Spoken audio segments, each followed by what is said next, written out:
आज का ये दिन कल इतिहास का एक दिन बन जाएगा और इतिहास से हम बहुत कुछ सीखते हैं और वो सीख हमारे आने वाले कल को बेहतर बनाने में हमारी मदद करती है।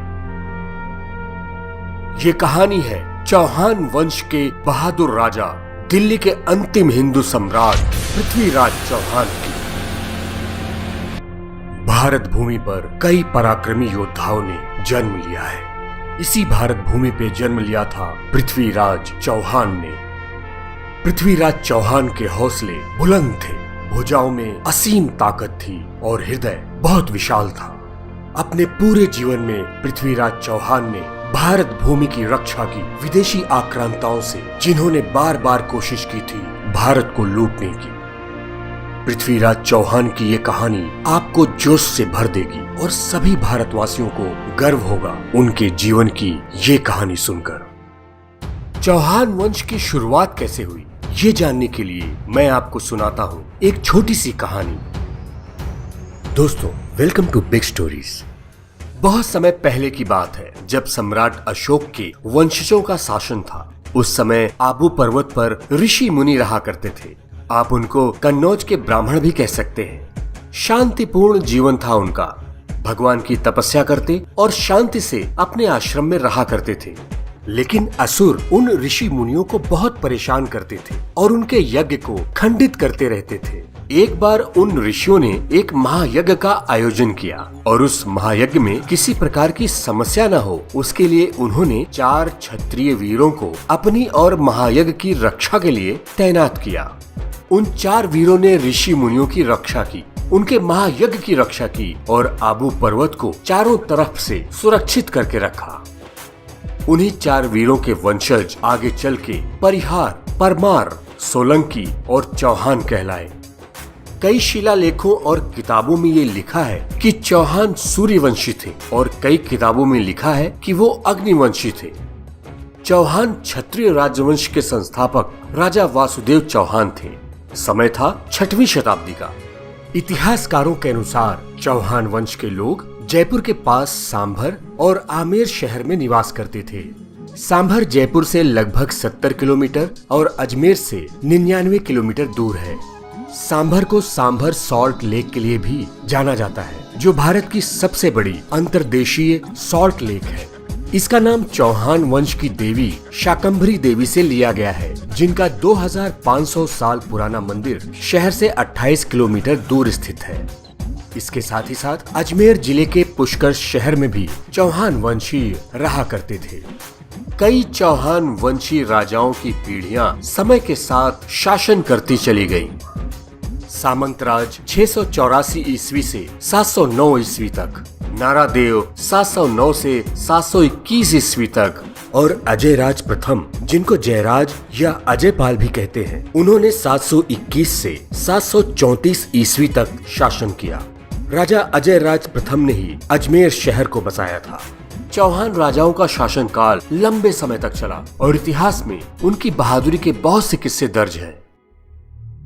सन 1169 में अजमेर के राज सिंहासन पर बैठे सोमेश्वर चौहान। राजा सोमेश्वर चौहान बहुत ही पराक्रमी और शूरवीर राजा थे। उनकी इच्छा थी कि दुनिया में उनका यश चारों तरफ फैले। एक बार राजा अनंगपाल तोमर के साथ राठौड़ की सेना ने युद्ध छेड़ दिया।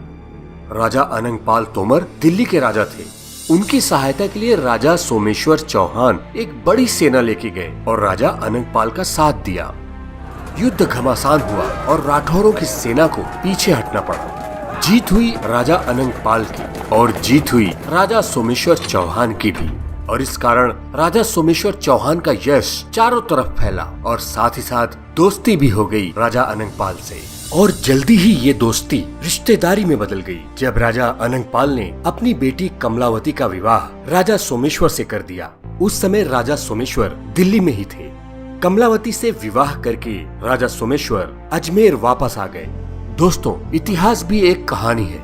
हो सकता है कि आपको इस वीडियो की कहानी कुछ गलत लगे, लेकिन मैं आपको ये बताना चाहता हूँ कि इस वीडियो के बाद एक और वीडियो मैं आपके सामने लेकर आऊंगा और उस वीडियो में मैं उन सब बातों का जिक्र करूंगा जो इतिहासकारों ने अलग अलग तरीके से बताई है।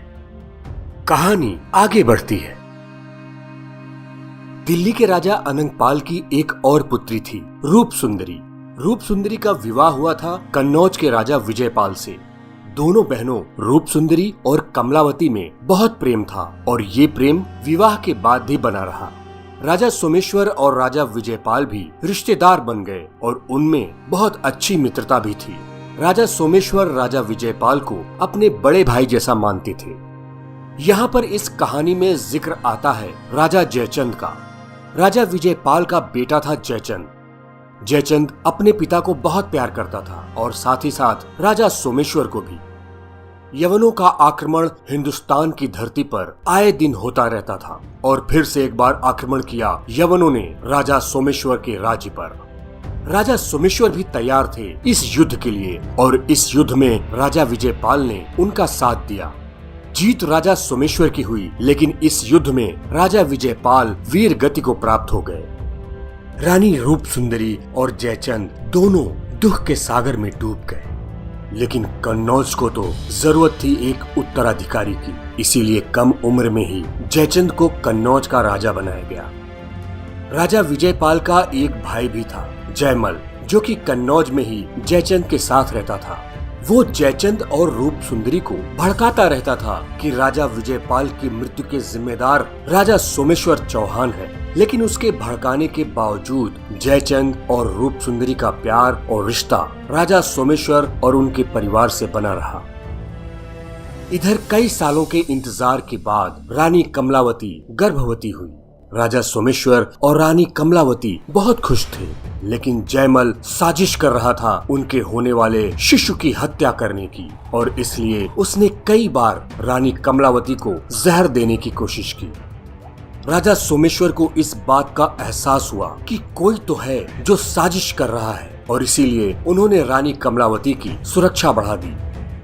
महीने गुजरते गए और वो समय आया जब राजा सोमेश्वर और रानी कमलावती के पुत्र का जन्म हुआ। सन 1166 में ऋषि मुनियों ने भविष्यवाणी की कि ये बालक बहुत बड़ा राजा बनेगा और पृथ्वी के बहुत बड़े क्षेत्र पर इसका अधिकार होगा।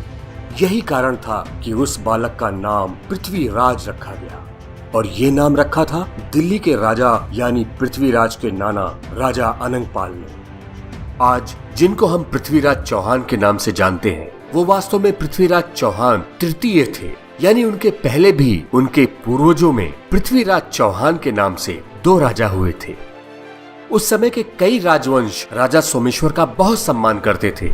उन सभी राजवंशों ने पृथ्वीराज चौहान के जन्म पर खुशियां मनाई।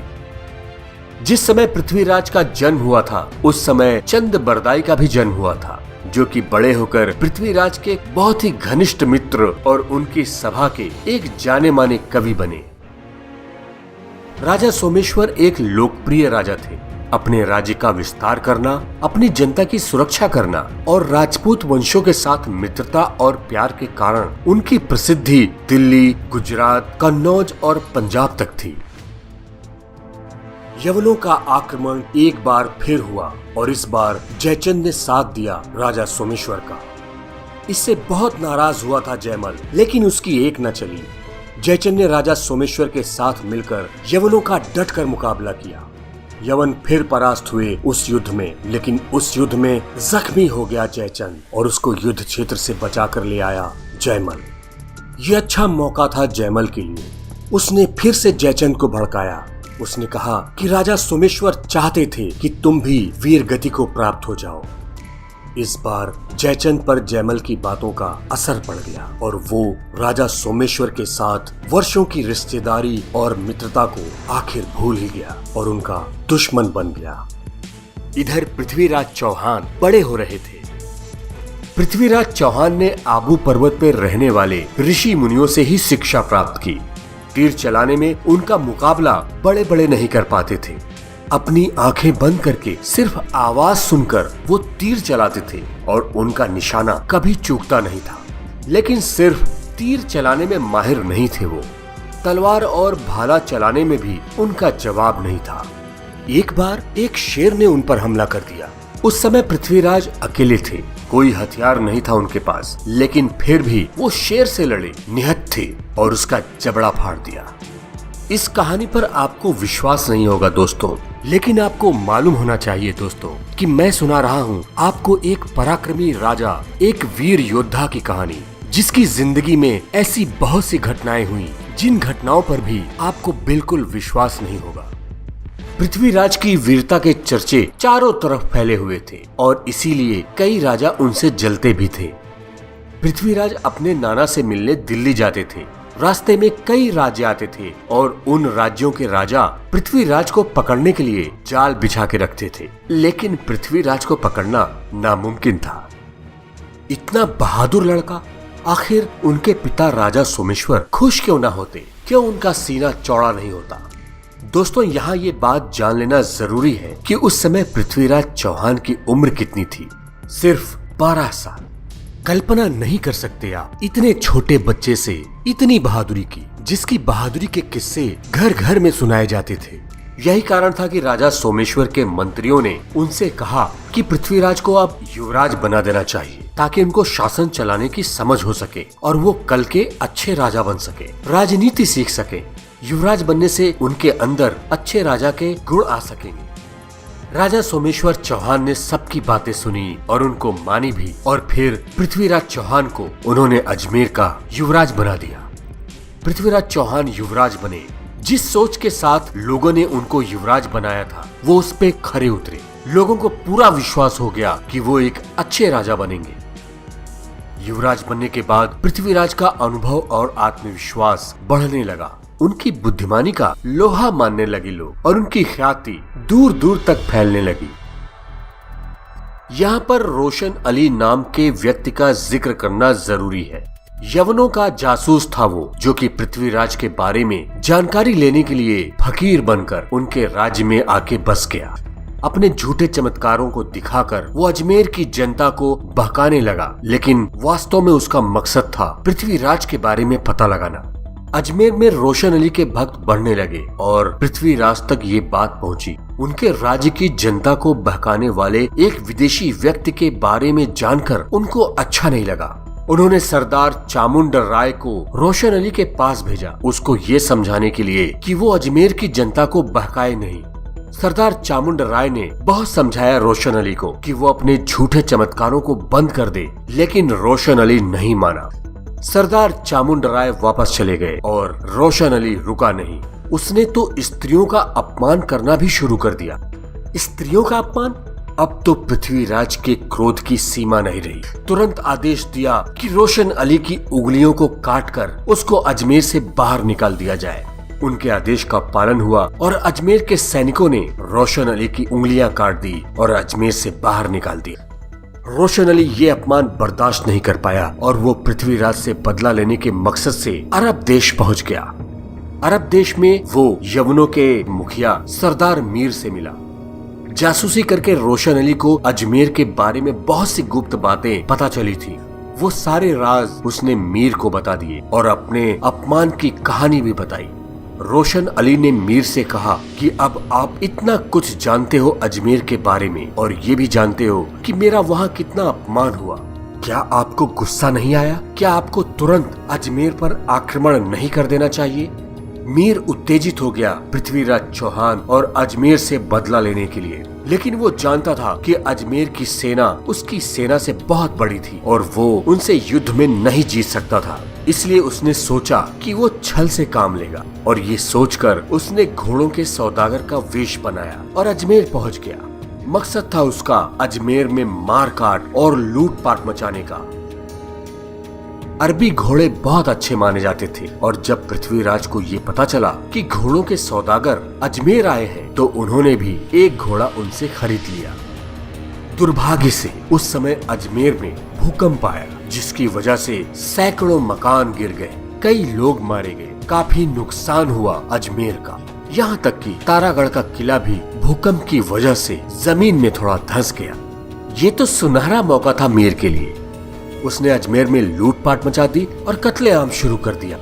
पृथ्वीराज को ये बात पता चली तो बिना एक पल गवाए वो मीर के खेमे में जा पहुंचे और उसको युद्ध के लिए ललकारा। पृथ्वीराज ने कहा कि मेरी जनता को तूने तकलीफ दी, मर्द का बच्चा है तो मुझसे आके लड़। मीर बहुत चालाक था। उसने कहा कि युद्ध से हमको कोई फायदा नहीं होगा और भी कुछ जाने जाएंगी। इससे बेहतर है कि हम द्वंद्व युद्ध करें। मैं अपनी तरफ से एक योद्धा भेजूंगा और आप अपनी तरफ से एक योद्धा भेजिए। जो जीतेगा उसी से हमारी हार जीत का फैसला होगा। पृथ्वीराज चौहान इस बात को मान गए। मीर की तरफ से यूसुफ बेग और पृथ्वीराज की तरफ से चामुंड राय अखाड़े में उतरे, लेकिन यूसुफ बेग चामुंड राय के सामने टिक नहीं पाया और हार गया। बौखला गया मीर अपनी हार से और उसने अपने सैनिकों को आदेश दिया पृथ्वीराज की सेना पर हमला करने के लिए। पृथ्वीराज और उनके सैनिक भी तैयार थे। ईंट का जवाब पत्थर से दिया पृथ्वीराज ने और उनके वीर योद्धाओं ने। बस 2-4 यवन ही बच पाए उस युद्ध में, जो वहां से बचकर भाग खड़े हुए। बाकी सबको मौत के घाट उतार दिया था अजमेर की सेना ने। पृथ्वीराज ने 13 साल की उम्र में ये जीत हासिल की थी और उनकी इस जीत से पिता राजा सोमेश्वर चौहान और उनके नाना राजा अनंगपाल, जो दिल्ली के राजा थे, बहुत खुश हुए। पृथ्वीराज चौहान की वीरता के किस्से तेजी के साथ भारत में फैलने लगे और कई राजा उनसे जलने भी लगे थे। उनमें से एक राजा था भोले राम भीमदेव, जो कि गुजरात का एक राजा था। भीमदेव का एक भाई था सारंग देव। सारंग देव के 7 बेटे थे। उनमें से प्रताप सिंह सबसे बड़ा था और सारंग देव का शासन भी उसी ने संभाला था। लेकिन आगे चलकर प्रताप सिंह और भीमदेव में दुश्मनी हो गई और प्रताप सिंह भीमदेव के डर से पृथ्वीराज की शरण में पहुंच गया। क्षत्रिय धर्म का पालन पूरी तरह से करते थे पृथ्वीराज चौहान और इसी वजह से उन्होंने शरण में आए प्रताप सिंह को अपने दरबारियों में शामिल किया। पृथ्वीराज के दरबार का एक दरबारी था कान, जो बहुत ही बहादुर योद्धा भी था। एक बार दरबार में प्रताप सिंह ने अपनी मूंछों को ताव दिया। ये देखकर कान को बर्दाश्त नहीं हुआ और उसने प्रताप सिंह की गर्दन तलवार से काट दी। पृथ्वीराज के सामने ये सब हुआ। वो तुरंत दरबार छोड़ के चले गए। कुछ दिनों के बाद उन्होंने कान से पूछा कि उसने ऐसा क्यों किया। कान ने बताया कि उसके सामने अगर कोई अपनी मूंछों को ताव दे तो उससे रहा नहीं जाता। पृथ्वीराज ये सुनकर दंग रह गए, लेकिन उनको अपने बहादुर योद्धाओं की कद्र थी। उन्होंने कान से कहा कि अब तुम अपनी आंखों पर पट्टी बांध रखोगे और जब जरूरत होगी तो तुम्हारी आंखों की पट्टी हम खोल देंगे। कान का नाम आपको याद रखना होगा, क्योंकि इस कहानी में उसके नाम का जिक्र कई बार आएगा। कुछ दिनों के बाद पृथ्वीराज चौहान ने एक और युद्ध लड़ा। वो युद्ध था मांडोवर के राजा नाहर राय के साथ।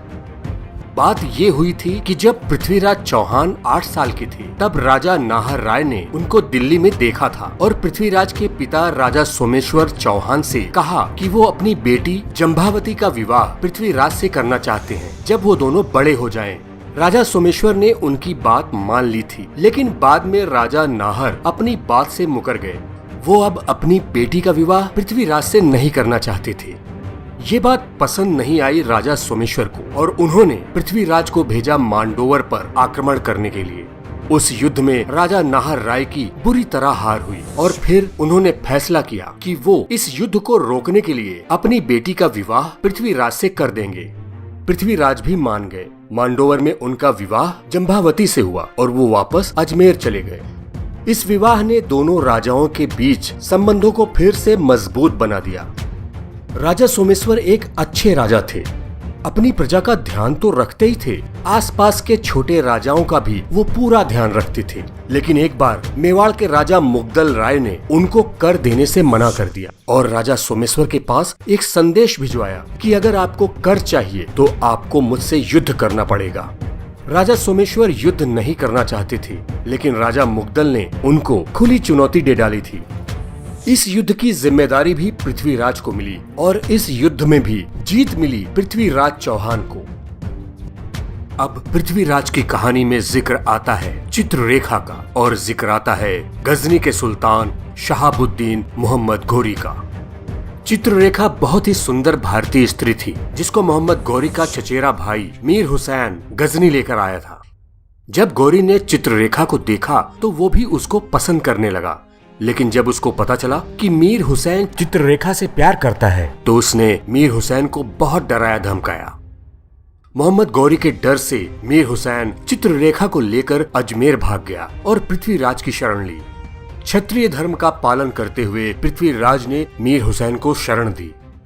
जब गौरी को इस बात का पता चला तो उसने पृथ्वीराज को एक संदेश भेजा जिसमें लिखा था कि मीर हुसैन और चित्ररेखा को तुरंत उसके हवाले कर दिया जाए, नहीं तो वो अजमेर पर आक्रमण कर देगा।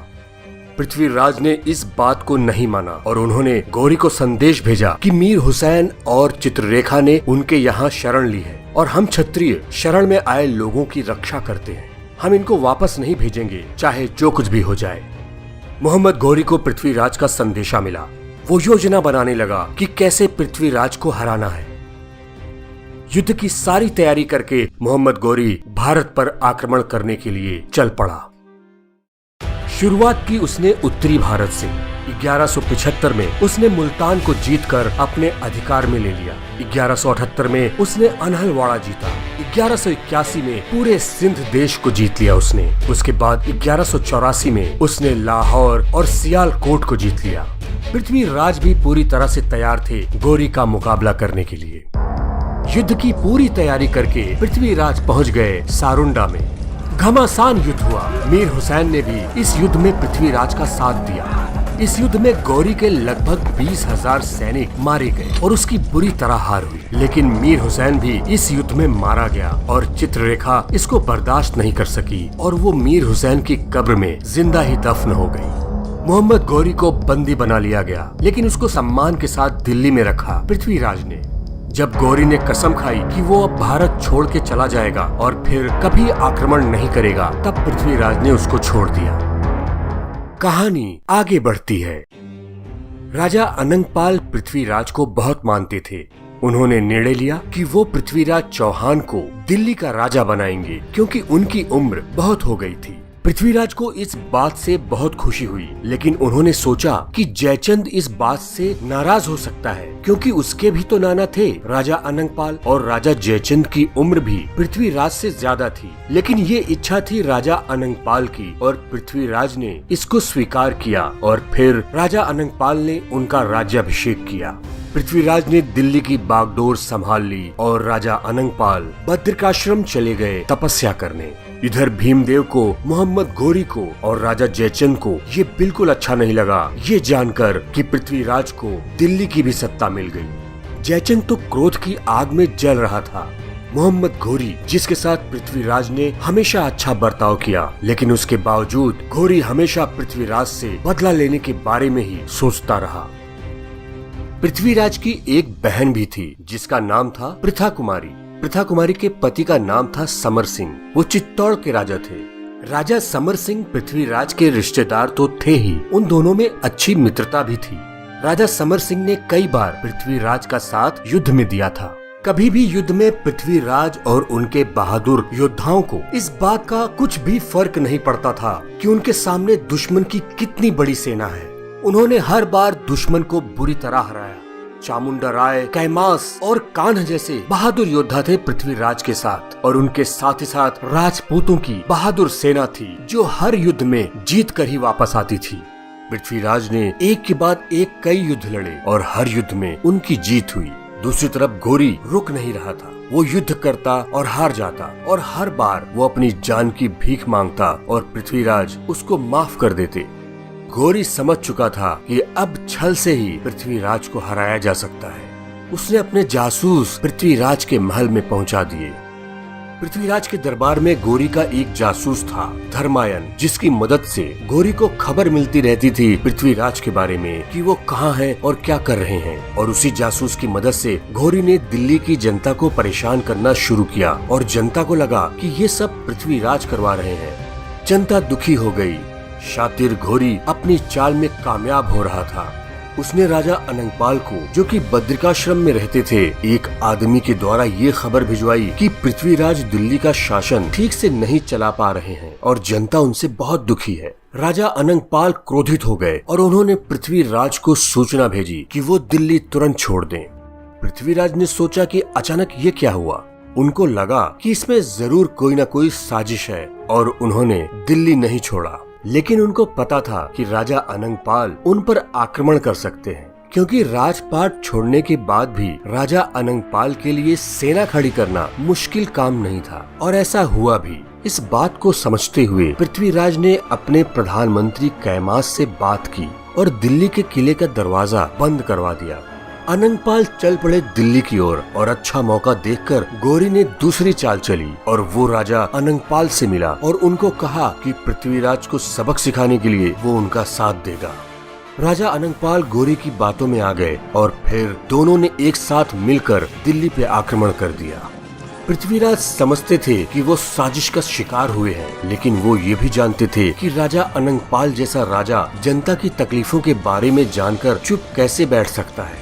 सिर्फ राजा अनंगपाल अपनी सेना लेके वहाँ आते तो शायद पृथ्वीराज उनकी शंका को दूर कर देते, लेकिन गौरी भी आ रहा था, इसलिए युद्ध के अलावा दूसरा रास्ता नहीं था उनके पास। फिर से युद्ध हुआ और फिर गौरी बुरी तरह हारा और बंदी बना लिया गया।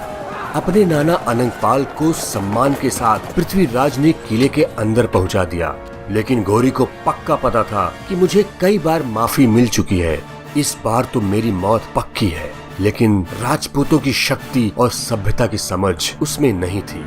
पृथ्वीराज ने उसको बहुत समझाया और एक बार फिर छोड़ दिया। राजा अनंगपाल दिल्ली में करीब 1 साल तक रहे और उन्होंने समझ लिया कि वाकई में उनको धोखा दिया गया था। एक साजिश की गई थी पृथ्वीराज के खिलाफ। 1 साल बाद उनको सम्मान पूर्वक पृथ्वीराज ने बद्रिकाश्रम छोड़ दिया। गौरी के आक्रमण का सिलसिला रुक नहीं रहा था। हर बार अपनी तैयारी पूरी करता और इस विश्वास के साथ पृथ्वीराज पर आक्रमण करता कि जीत उसकी ही होगी। वो फिर हारता, उसको बंदी बनाया जाता, गिड़गिड़ाता, जिंदगी की भीख मांगता और विशाल हृदय वाले पृथ्वीराज उसको छोड़ देते थे। पृथ्वीराज की वीरता के किस्से पूरे भारत में थे। बहुत से राजाओं ने पृथ्वीराज के अधीन रहना स्वीकार कर लिया था, लेकिन दूसरी तरफ जयचंद पृथ्वीराज के खिलाफ षड्यंत्र रचता ही रहता था। पृथ्वीराज ने उसको सबक सिखाने के लिए कन्नौज पर आक्रमण कर दिया। जयचंद ने जब ये सुना तो उसने मोहम्मद गौरी की सहायता मांगी। गौरी अपनी सेना लेके दौड़ता हुआ आ गया। जयचंद और गौरी दोनों की सेना ने मिलकर पृथ्वीराज की सेना का सामना किया, लेकिन जयचंद इस युद्ध में हार गया और उसके साथ एक बार फिर हारा गौरी, और फिर से पृथ्वीराज ने उसको छोड़ दिया। और कहानी आगे बढ़ती है। पृथ्वीराज शिकार खेलने दिल्ली से बाहर गए थे और ये सूचना गुजरात के राजा भोला राय भीमदेव को मिल गई। उसने सोचा कि ये सही समय है अजमेर और दिल्ली पर आक्रमण करने का। उसने पहले अजमेर पर आक्रमण किया क्योंकि पृथ्वीराज के पिता राजा सोमेश्वर से उनकी पुरानी दुश्मनी थी। राजा सोमेश्वर भी तैयार थे। युद्ध शुरू हुआ और बुरी तरह हार रहा था भीमदेव। उसकी सेना की हालत खराब थी, लेकिन अचानक राजा सोमेश्वर को घेर लिया भीमदेव की सेना ने। राजा सोमेश्वर बहादुरी के साथ लड़े, लेकिन उनको भी बहुत चोटें आई और आखिरकार युद्ध क्षेत्र में उनकी मृत्यु हो गई। पृथ्वीराज को जब इसकी सूचना मिली तो उनको बहुत दुख हुआ और उन्होंने कसम खाई पिता की मृत्यु का बदला लेने की। पिता सोमेश्वर चौहान नहीं रहे थे और अजमेर को जरूरत थी एक नए राजा की, और इसीलिए अजमेर के सभी सामंतों ने पृथ्वीराज को अजमेर का राजा घोषित कर दिया। पृथ्वीराज को बदला लेना था अपने पिता की मृत्यु का भीमदेव से। उन्होंने आक्रमण कर दिया गुजरात पर। उनके आक्रमण के सामने भीमदेव टिक नहीं पाया और युद्ध क्षेत्र में ही पृथ्वीराज की तलवार से उसकी मौत हो गई। जयचंद के भाई बालुका राय ने जयचंद को राजसूय यज्ञ करने की सलाह दी। जयचंद को सलाह अच्छी लगी। उसने भारत के बहुत से राजाओं को राजसूय यज्ञ में शामिल होने के लिए निमंत्रण भेजा। जयचंद भी छोटा राजा नहीं था। बहुत से राजा उससे डरते थे और इसलिए उन्होंने उसके निमंत्रण को स्वीकार कर लिया। राजसूय यज्ञ में होने वाले सभी काम राजाओं द्वारा ही किए जाते थे और जयचंद ने सभी राजाओं के लिए अलग अलग कार्य निर्धारित किए थे। पृथ्वीराज का दुश्मन तो था ही जयचंद। उसने उनको भी निमंत्रण भेजा और उसने पृथ्वीराज के लिए द्वारपाल का काम चुना। पृथ्वीराज को राजसूय यज्ञ में शामिल होने का निमंत्रण मिला, लेकिन उन्होंने वो निमंत्रण ठुकरा दिया। उनको क्रोध भी बहुत आया ये जानकर कि जयचंद ने उनको द्वारपाल का काम दिया है। लेकिन कुछ दिनों के बाद उनको एक पत्र मिला। वो पत्र लिखा था जयचंद की पुत्री संयोगिता ने। संयोगिता ने पत्र में लिखा था कि मेरे पिता ने सिर्फ राजसूय यज्ञ का आयोजन नहीं किया है, उन्होंने राजसूय यज्ञ के साथ ही साथ मेरे स्वयंवर का भी आयोजन किया है। लेकिन मैं आपको बताना चाहती हूँ कि मैंने आपको ही अपना पति माना है, और अगर आप मेरे स्वयंवर में नहीं आएंगे तो मैं किसी और से विवाह नहीं करूँगी और मर जाऊंगी। पृथ्वीराज के पास कन्नौज जाने के लिए अब दो कारण थे, जयचंद द्वारा किए गए अपमान का बदला लेना और संयोगिता से विवाह करना। उन्होंने अपने बहादुर योद्धा कैमास से अपनी सेना को कन्नौज जाने के लिए तैयार होने को कहा। उधर जयचंद बहुत क्रोधित था क्योंकि पृथ्वीराज ने उसका निमंत्रण ठुकरा दिया था, और इसलिए उसने पृथ्वीराज की मूर्ति को ही द्वारपाल के वेश में बनवाकर द्वार पर लगवा दिया। पृथ्वीराज अपनी सेना को लेकर निकल पड़े। पहले उन्होंने जयचंद के भाई बालुका राय पर आक्रमण किया। उस आक्रमण में बालुका राय मारा गया, जिसके कारण जयचंद को राजसूय यज्ञ बीच में ही रोकना पड़ा। वो दिल्ली से आर पार की लड़ाई की तैयारी करने लगा, लेकिन उसके दरबारियों ने उसको समझाया कि आपने संयोगिता का स्वयंवर भी आयोजित किया है, पहले आप स्वयंवर का कार्य संपन्न कर लीजिए, क्योंकि बहुत से राजा यहाँ आए हुए हैं। जयचंद ने संयोगिता से स्वयंवर के बारे में पूछा तो उसने साफ कह दिया कि वो पृथ्वीराज चौहान से ही विवाह करेगी। जयचंद ने बहुत समझाया संयोगिता को, लेकिन उसने अपने विचार बिल्कुल नहीं बदले। अब दिन आया स्वयंवर का। संयोगिता अपने हाथों में वरमाला लेके सभी राजाओं के पास से गुजरी, लेकिन उसने किसी के गले में वरमाला नहीं डाली। जब वो द्वार पे पहुंची तो उसने पृथ्वीराज की मूर्ति देखी द्वारपाल के वेश में। उसने देर न करते हुए मूर्ति के गले में वरमाला डाल दी। तिलमिला गया जयचंद। उसने फिर समझाया संयोगिता को, लेकिन संयोगिता ने अपना इरादा नहीं बदला। उसने संयोगिता को एक एकांत महल में भेज दिया और दिल्ली और चित्तौड़ दोनों पर अपनी सेना को भेज दिया हमला करने के लिए। दिल्ली में उसकी बुरी तरह हार हुई और उसके सैनिक वहां से भाग खड़े हुए। वो सैनिक चित्तौड़गढ़ जा रही जयचंद की सेना के साथ मिल गए, लेकिन चित्तौड़गढ़ के राजा समर सिंह ने भी जयचंद की सेना को धूल चटा दी।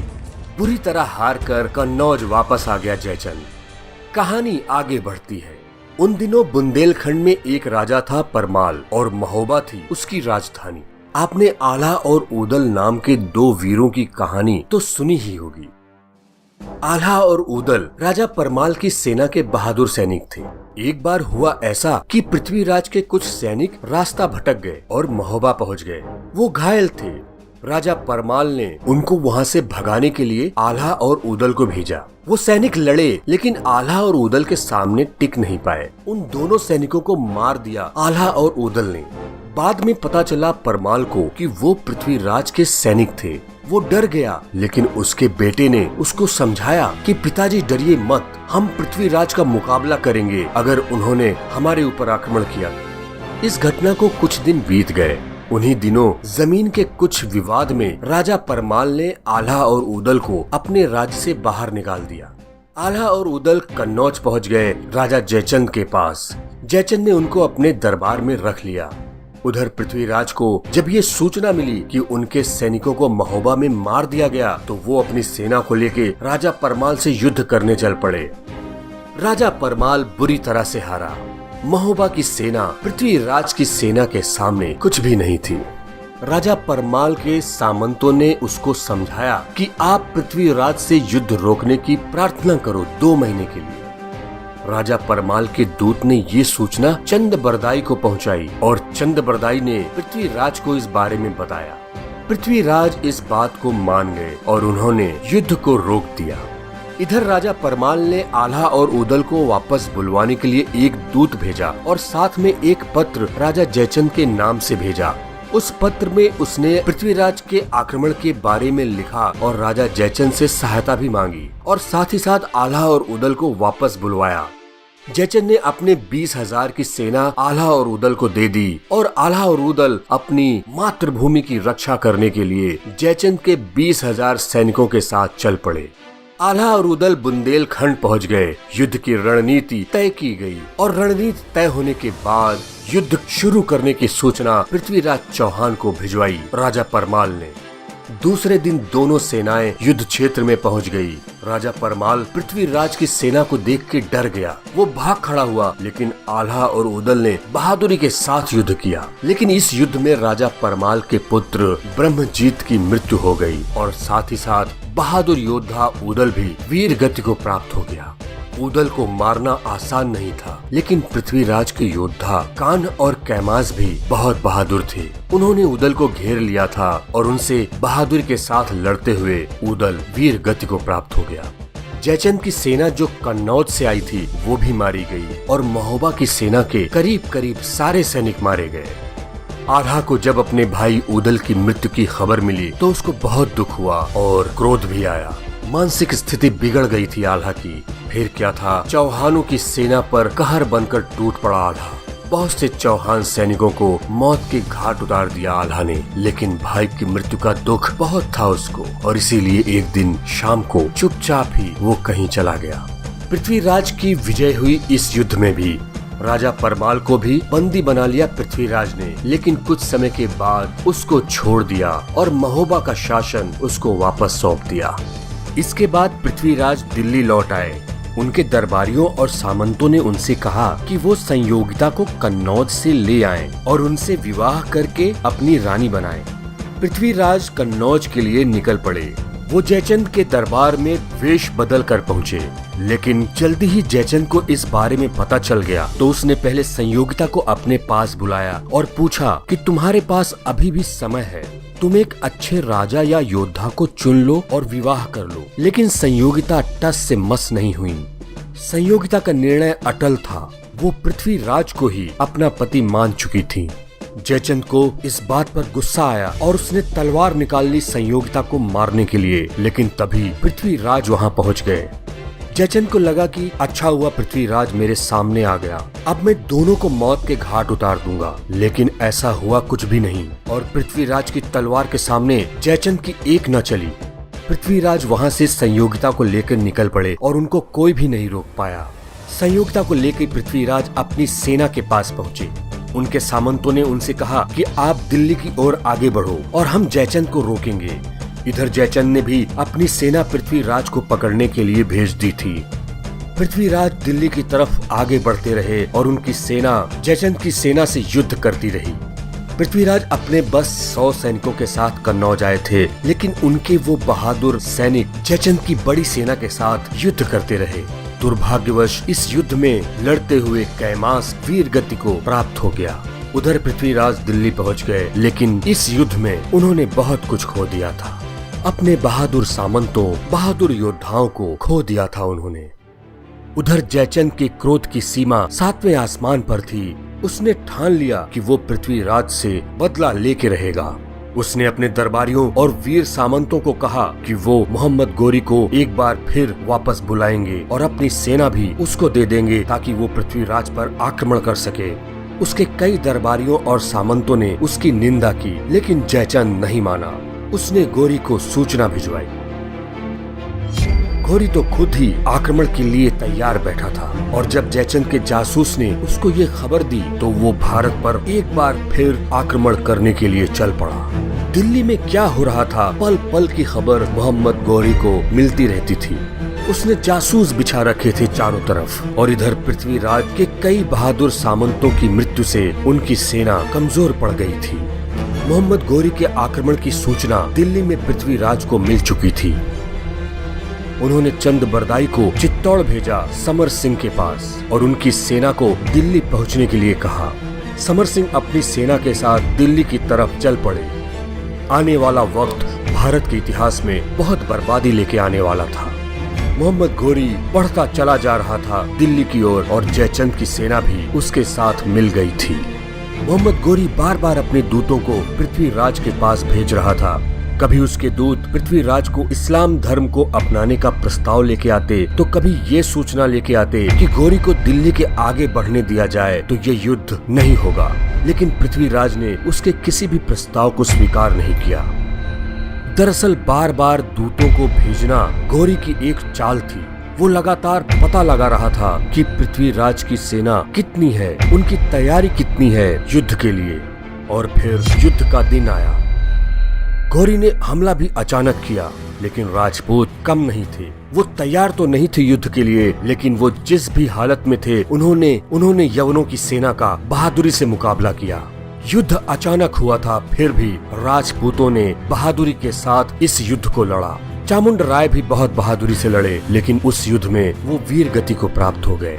लेकिन पृथ्वीराज बिना रुके बिना थके युद्ध करते रहे। उनकी तलवार दुश्मनों को मौत के घाट उतारती रही। उन्होंने और उनके बहादुर राजपूत योद्धाओं ने लगभग सारे यवनों को मौत के घाट उतार दिया था। और फिर पृथ्वीराज का सामना हुआ घोरी से।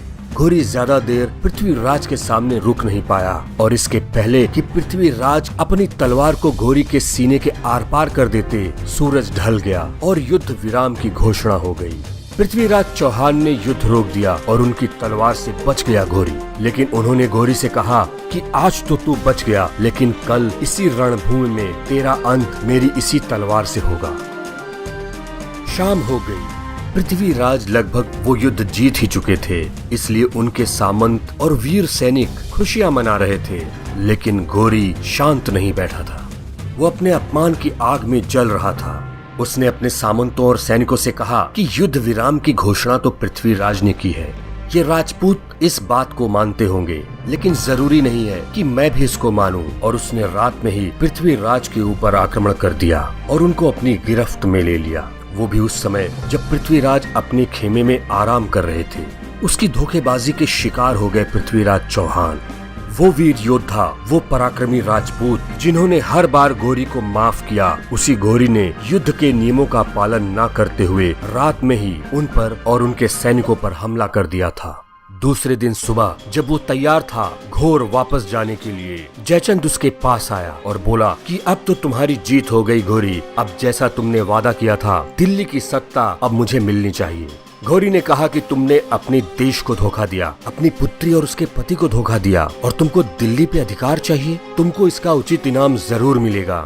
और उसने अपने एक गुलाम को तलवार दी और जयचंद की हत्या करवा दी। पृथ्वीराज चौहान को बंदी बनाकर घोरी उनको अपने राज्य घोर अफगानिस्तान ले गया। इधर दिल्ली में इस बात की सूचना चंद बरदाई को मिली तो वो तुरंत घोर के लिए चल पड़े। संयोगिता को इस खबर को सुनकर बहुत आघात लगा और उन्होंने प्रतिज्ञा की कि अगर पृथ्वीराज को कुछ हो गया तो वो भी अपने प्राण दे देंगी। इधर घोरी ने घोर पहुंचकर पृथ्वीराज को कैद में डाल दिया।